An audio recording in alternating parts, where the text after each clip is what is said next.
போது போது போ. இதே உனக்கெல்லாம் ஒண்ணு இருக்குது, இன்னும் நேரம் இருக்குது. உனக்கெல்லாம் கரைச்சி ஊத்துவேன். நான் உட்காந்துருந்தேன் நானு, நீ வந்து அப்புறம் இதா இருக்கிற இரு.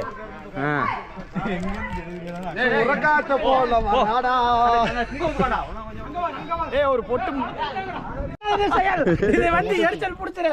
நான் அப்படியே தான் போய் சோப் போட்டு கழுவிட்டு வரேன். எல்லாரும் வச்சு விட்டுரு. ஆந்திராக்கா ரெட்டி நம்ம இவனுக்கு தெரிய மாட்டேதுடா. அசோக் வை, இவனுக்கு வச்சுக்க, இவனுக்கு பர்த்டே பாய் வை. ஜெய் ஜக்கம்மா பர்த்டே பாய் வை. இவனுக்கு ஒன்று குறையுது வேறு. ஆந்திராக்கா ரெட்டி அங்கே வர எல்லாம் அப்படியே அவருக்கு வச்சு விட்ரு. சேரனுக்கு அரேதானா வேணாங்க முடியும் பார்த்துட்டு எப்படி இருக்கிறேன்னா